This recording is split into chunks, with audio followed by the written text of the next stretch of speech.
Imagine being so terrified that even when the door is open, you don't run.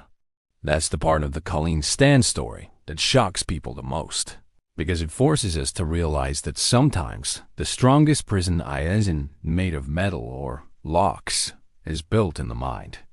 Colleen was kept in a box for years, but Cameron Hooker didn't rely only on physical confinement. He created a psychological world where fear dictated every thought she had. He convinced her that a powerful secret group called the Company was always watching, waiting for her to make one wrong move. In her mind, escape wasn't just risky. It felt like a guaranteed death sentence. What makes this story so haunting is not just the captivity itself, but the fact that even when she was allowed moments of freedom, when she could physically walk away, she didn't. And this wasn't because she didn't want to escape. It was because Hooker had slowly reshaped her reality until obedience felt like survival. This video dives into how that happens. How a person can be so thoroughly manipulated that running away doesn't even feel like an option. It's not weakness. It is not confusion. It is what happens when someone's entire sense of safety is rewired by fear, control, and isolation. This story is disturbing not for the physical conditions alone, but for how it exposes the invisible chains that can hold a human mind captive long after the literal restraints are gone. People often hear about stories of long-term captivity and immediately ask the same question: why didn't they just run? It sounds simple. If you're not tied down, if there's nobody physically blocking the way, shouldn't escape be easy? But the truth is that humans don't operate only on physical logic. We operate on fear, belief, and what we understand about the world around us at that moment. In Colleen Stan's case, the most shocking detail isn't just that she was kept in confinement for years. It's that even when she had moments where the door was literally open, where she could step outside, she didn't flee. And that moment, more than anything else, tells us this story isn't really about physical captivity. It's about psychological captivity on a level most of us can barely imagine. To understand Colleen's experience, you have to imagine a reality where your thoughts are not your own, where choices don't feel like choices, where danger feels everywhere, even if no one is standing near you. Cameron Hooker didn't rely solely on physical control. He built a belief system around Colleen that made her feel like escape was a threat greater than staying. She wasn't free, even when she was outside, because in her mind, the world outside was crawling with danger that she had been conditioned to fear. And that's why this case became one of the clearest examples of coercive control, the kind that turns the victim's own mind into the cage. Before we explore how this happened, it is important to shift our thinking. This is not a story about someone choosing to stay. It's a story about a person whose ability to choose was slowly taken away, piece by piece, until fear felt safer than freedom. Colleen Stan was a young woman simply trying to live her life when she crossed paths with someone who would reshape her reality. What makes this chapter of her story important is that nothing seemed out of the ordinary at first. That's the nature of manipulation. It rarely begins with something dramatic. It begins with small steps, carefully planned, where the person in control slowly studies their victim, learns their reactions, and tests boundaries. Hooker used those early moments to assess how far he could go, not physically, but psychologically. He understood something crucial. If he could control her emotions and beliefs early on, he wouldn't need constant physical force later. This is the phase psychologists call the conditioning period. It's when the abuser introduces fear, rules, and unpredictability, creating a sense of instability. When a person feels unstable, they naturally cling to anything that feels like structure, even if that structure comes from someone harmful. Hooker exploited this vulnerability by presenting himself as the only source of predictable behavior. He wasn't just restricting her. He was redefining her sense of reality. Over time, Colleen's internal compass, the one that normally helps people judge what's safe and what isn't, became blurred. That confusion is what allows coercive control to take root. During this early stage, Colleen's world shrank, not because he physically limited her space every second, but because her emotional world was becoming dominated by fear. This shrinking of psychological space is one of the earliest signs of long-term coercive control. The victim begins to rely on the abuser for approval, for safety cues, and even for the interpretation of danger. And once that happens, the groundwork is laid for a prison that doesn't require walls at all. When people think about captivity, they picture chains or locks. But experienced psychologists know that isolation is often the most powerful tool. Once Hooker had Colleen under his control, he began cutting her off from every part of her normal life family, friends, communication, and even the sense of a world beyond him. Isolation doesn't just remove physical support. It removes mental reference points. Without contact with people who can confirm reality, the victim slowly becomes dependent on the abuser's version of events. In Colleen's case, isolation didn't always mean being physically alone. It meant being emotionally alone. She had no one to talk to, no one to reassure her, and no one to remind her who she had been before. Over time, her memories of normal life began to feel distant, almost dreamlike. When someone is isolated long enough, their sense of identity becomes weak, and when identity becomes weak, fear becomes stronger. That is exactly what Hooker needed, a person who felt that the outside world was unreachable. This isolation also made Hooker appear more powerful than he actually was. In Colleen's mind, he became the center of her universe, not because she wanted him to be, but because there was no one else left. That warped perspective is what makes escape feel impossible. Even if the door is open, the victim feels like they have nowhere to run, no one to protect them, no world that exists beyond the abuser's reach. Isolation doesn't just break connection, it breaks confidence. It makes the victim question their own judgment and believe they can survive without the abuser as permission. And once a person reaches that point, the psychological chains have already begun to form.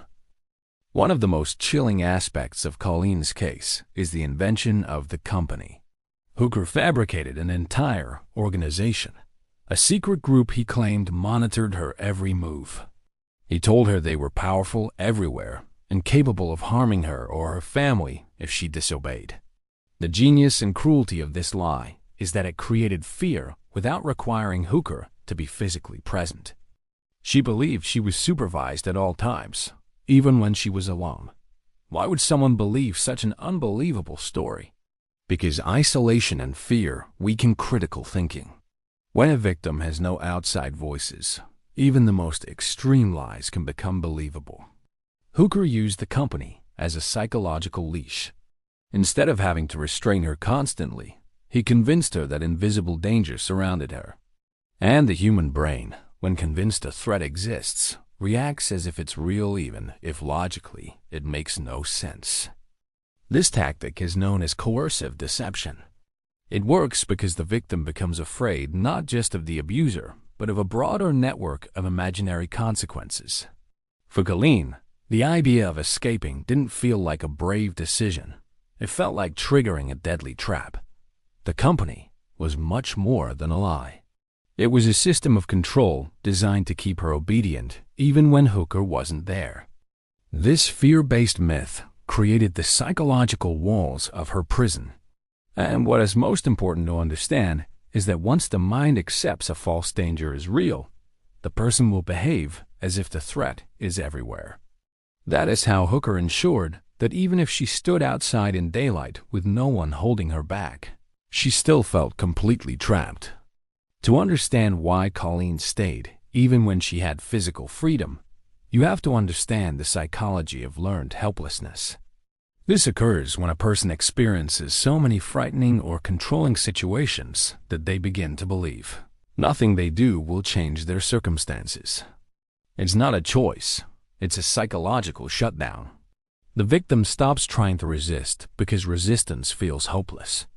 Hooker engineered this feeling by mixing unpredictable fear with moments of reduced threat. This inconsistency is extremely damaging because the victim never knows what reaction to expect, so they begin to assume the worst-case scenario every time. Eventually, the brain shifts into survival mode. Instead of thinking, "How do I escape?" the victim thinks, "How do I avoid danger?" Colleen adapted her behavior to avoid upsetting Hooker because she believed the consequences for herself and her loved ones would be severe. Over time, survival meant compliance, not rebellion. And when survival becomes tied to obedience, the idea of escaping feels like risking everything, including one's own life. Learned helplessness also affects confidence. Colleen began believing she wasn't capable of surviving without Hooker's control. She felt powerless, and that powerlessness kept her psychologically frozen. Imagine standing in an open field, but believing the ground is covered in invisible landmines. Would you run? Probably not. That's the mental state Hooker created. This stage of manipulation shows that the human mind can be conditioned to see danger where none exists. And once that happens, escape doesn't feel brave. It feels fatal. That is why Colleen didn't run, even when logic says she could have. Her mind had been trained to believe freedom was the most dangerous choice she could make.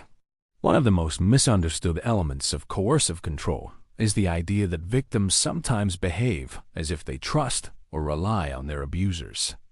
To outsiders, this looks confusing, almost like misplaced loyalty. But in reality, it's a survival strategy. When Colleen complied with Hooker's rules, it wasn't because she accepted them. It was because compliance reduced immediate danger. Her mind created a false sense of safety. As long as I follow the rules, I will survive. This is common in trauma situations. The brain prioritizes staying alive over questioning the situation. Colleen learned that compliance kept things predictable. Predictability, even in an abusive situation, can feel like safety when the alternative is fear of the unknown. Hooker exploited this by giving small rewards, brief moments of normalcy, which made Colleen associate obedience with temporary relief. The illusion of safety also forms because the victim becomes so used to the abuser's control that it begins to feel like the only stable part of their world. Hooker had isolated her so thoroughly that she had no external support system. Without outside reassurance, the victim begins to rely emotionally on the abuser simply because there is no one else. This doesn't mean the abuser is trusted. It means the victim has no safer option. This chapter of Colleen's story shows how compliance is not a sign of acceptance, but a coping strategy. Her actions weren't rooted in choice. They were rooted in survival instincts. When a victim is trained to believe the abuser is the only barrier between safety and disaster, escaping does not feel logical. It feels reckless. That false sense of safety is one of the most powerful reasons victims remain trapped, even with physical freedom. Long-term manipulation doesn't just change behavior, it changes how the brain processes reality. Over time, Colleen experienced something psychologists call cognitive distortion, where fear rewires perception. When fear becomes constant, the mind begins interpreting everything through a survival filter. Choices don't look like choices, they look like risks. Options disappear. Possibilities shrink. At this point, Colleen wasn't just reacting to Hooker's control. She was reacting to the world as he had defined it. His rules, his threats, his lies about the company. All of it shaped her understanding of what was dangerous and what was safe. Even when she could physically step outside, her mind still lived in the boundaries Hooker had built. Victims in similar situations often describe feeling disconnected from their own instincts. They second-guess themselves constantly. They fear making decisions. They fear making mistakes. Hooker created an environment where the cost of a mistake felt life-threatening, even though no such threat actually existed. This kind of psychological conditioning causes the victim to lose trust in their own judgment. Another effect of long-term fear is emotional numbness. When the brain is overwhelmed for long periods, it shuts down certain responses to protect itself. This makes it harder for victims to take action, even when an opportunity appears. Instead of reacting with urgency or hope, the victim often feels mentally frozen. By this stage, Colleen's world wasn't defined by physical constraints. It was defined by a mental framework built on fear, lies, and control. The reality she perceived was not the reality she lived in. And once a person's internal reality is reshaped to that degree, escaping becomes far more complex than simply walking away.